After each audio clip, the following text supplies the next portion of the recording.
Welcome back to the Creative Player Universe, where you get a chance to get in the game. We create players on this channel and put them in the game. Speaking of the game, this is the game right here, NCAA Basketball 10. You have a chance to get in this game because we have a lot of players leaving, some graduating, some transferring, and I'm going to need a new roster. So stay tuned for that. The season will end in Sportsmania 7, but we're going to check out the selection show and some awards. We have... what we got here? We are looking at the nominees for National Player of the Year. Oliver Hudson is not on here, and this could only tell me one thing. They don't respect the Sun Belt Conference. He led the league in scoring 2 years in a row. Our coach is third on the list for nominee for Coach of the Year. Should be first. I mean, come on, man. We the Sun Belt Conference. You got to give us something. You know, that should mean something. We went 32-0 on the Sun Belt. Come on, man. I know our competition not that good, but they should at least acknowledge us for some. Defensive Player of the Year, no nominees, not even Bostrom, who had a lot of blocks. Freshman of the Year, Jeffrey Quinn, Mr. Triple-Double, he not on there, so it's just bad. We're going to have to get out this conference. Let's check out the selection show. This year's tournament in a few moments. Bill, the selections are coming in, but before we get to them, which teams are still riding the fence right now? Gus, not every team can get in the tournament, much to their chagrin. These teams here are the teams most people feel are on the bubble. All of these schools certainly had great season, and the committee will have to make some very tough decisions. I'm not sure if there are any surprises here, Bill. I don't think so, Gus. These teams are legitimate contenders. Now, if y'all remember from season 2 on my old channel, they fed us right to Texas. Texas was 32-0, and we was a 16 seed. Let's see if they're gonna give us to Kansas. Remember, right now. 30 teams get automatic bids. The committee only has to select 34 at-large schools. However, they have to seed all 64 teams and give balance to each of the 4 brackets. That's where the challenge is, Gus.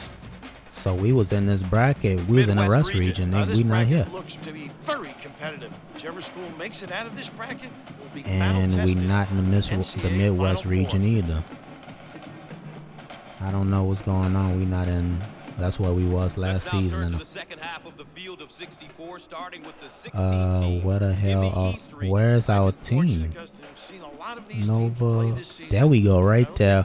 Oh, we playing UConn. That's what's up. 22-9, number 6 UConn. So that is going to be a good challenge for us. That's going to be the hardest challenge we had this season. The South region. A lot of good teams here, Gus. The greatest 3 weeks in sports. March Madness. The parity amongst the schools gets greater and greater each and every year.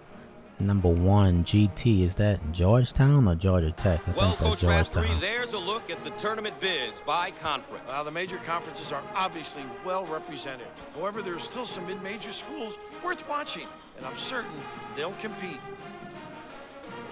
Well, Mr. Raftery, the speculation is over and the feud of 64 is set. How about summing things up for us? There are a couple of teams that are missing in action. State, I think that some of these schools should have received an NCAA bid. However, let's focus on the teams that are playing. You've got some sleepers. At least they don't have us on the one and done list. And of course, the bracket which I feel is the toughest and the team to beat. This season's tournament seeding is official. That about does it for CBS Toughest coverage bracket. of the NCAA The West was the toughest bracket last season. I hope you enjoyed the show. For Bill Raftery, the governor, I'm Gus Johnson saying so long. So last season we went out in the second round, but we did knock off number 1 Texas, but Cal got us in the second round. Let's see what we could do this year, man. So Kansas, their small forward has National Player of the Year. He the one took the title. Hudson ain't on there, so I really don't care. For the Sun Belt, Hudson was player of the year in the Sun Belt Conference, but I guess the fact that we just a small conference, we don't have that much talent. And I tried to get big teams on there. They didn't want to play us. They said it wasn't worth their time. So I don't know what you want us to do. We got to move out. Jalen Lott is on now, third. So there's the matchup. UConn, they got all A's. They bumped us up. They progressed our players to B's because we had C's and D's. So I hope it's going to be a good matchup. I'm going to show y'all a little footage. Foul on the play.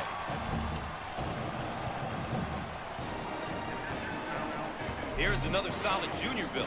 You want leaders on your team. We are down 11. When y'all ever saw us down 11, but we are playing against the best team we played this season, and it's looking like it. We're looking real bad. Down 13 right now. It's not looking good in the first half, but we still have a lot of time. Everything that I'm trying so far is not working. So I don't know. Hopefully we not one and done. Even the traps, our defense is breaking down. Oh hell no. Yeah, it look like we going home.